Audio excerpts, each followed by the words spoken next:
ఈరోజు మీకు restaurant style chicken curry చూపిస్తానండి. స్టవ్ వెలిగించుకొని ప్యాన్ పెట్టుకొని ఆయిల్ వేసుకోవాలండి. ఆయిల్ కొంచెం ఎక్కువే పడుతుంది చికెన్కి. ఒక 4-5 స్పూన్లు వేసుకోండి. నూనె కాగిందండి. ఉల్లిపాయ ముక్కలు వేసేస్తున్నాను. ఇవి గోల్డెన్ బ్రౌన్ వచ్చే వరకు వేయించుకోండి. ఇట్లా కొంచెం కలర్ మారిన తర్వాత పసుపు వేసుకోవాలండి. పసుపు వేసుకున్న తర్వాత 2 నిమిషాలు ఫ్రై చేయాలండి. ఫ్రై చేసిన తర్వాత అల్లం వెల్లుల్లిపాయ పేస్ట్ వేయాలి. ఇప్పుడు మనం అల్లం వెల్లుల్లిపాయ పేస్ట్ వేయాలండి. కొంచెం ఫ్రై చేసుకోవాలి. అల్లం వెల్లుల్లిపాయ పేస్ట్ ఫ్రై అయిన తర్వాత మనం చికెన్ వేసుకోవాలండి. ఇక్కడ 1/2 కేజీ చికెన్ తీసుకున్నాను నేను. చికెన్ వేసుకున్న తర్వాత కొంచెంసేపు ఒక 2 నిమిషాలు ఫ్రై చేయాలి. ఇప్పుడు కొంచెం ఫ్రై చేశానండి. ఫ్రై చేసిన తర్వాత ఇప్పుడు సాల్ట్ వేసుకోవాలి. కొంచెం కారం కూడా వేసుకోవాలండి.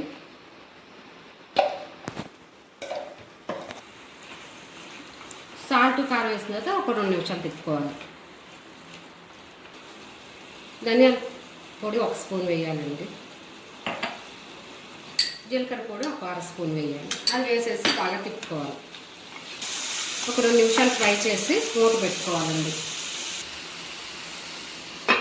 ఇప్పుడు చికెన్ చూద్దామండి. ఈ టైంలో మనం వేడి నీళ్ళు పోయాలండి. చన్నీళ్ళు పోస్తే చికెన్ ముక్క గట్టిపడిపోయిద్దండి. కూలింగ్ ఎఫెక్ట్ వచ్చేస్తుంది. అందుకని చెప్పి మనం వేడి నీళ్ళు పోసుకోవాలి. సరిపోయినంత వేడి నీళ్ళు పోస్తే తొందరగా ఉడికిద్ది. నేను 2 గ్లాసులు వేడి నీళ్ళు పోసానండి. తర్వాత ఇప్పుడు మూత పెట్టేసుకొని కూర ఉడకనియాలి. మధ్య మధ్యలో చెక్ చేసుకుంటూ ఉండాలండి. ఇంకా వాటర్ ఉంది, కూర ఉడుకుతుంది. మూత తీసుకున్నానండి. ఇప్పుడు చూడండి, ఇప్పుడు వాటర్ చాలా వరకు అయిపోయింది. ఈ టైంలో క్యాష్యూ వేసుకోవాలి. క్యాష్యూ వేసుకొని తిప్పాలండి. తిప్పేసిన తర్వాత మూత పెట్టుకోవాలి. ఇప్పుడు మూత తీసానండి. చాలా వరకు ఎగిరిపోయింది. ఇప్పుడు పచ్చిమిరపకాయలు కరివేపాకు వేసుకొని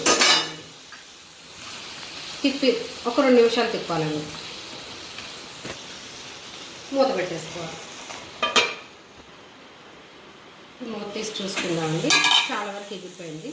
ఇప్పుడు మనం గరం మసాలా వేసుకోవాలండి. 1 స్పూన్ వేసుకోండి. కొంచెం బాగా తిప్పాలి. తిప్పిన తర్వాత 1 నిమిషం మూత పెట్టి కుక్ అవ్వనివ్వాలి. Restaurant styles chicken curry ready అండి. మీకు ఈ వీడియో నచ్చితే సబ్స్క్రైబ్ చేయండి.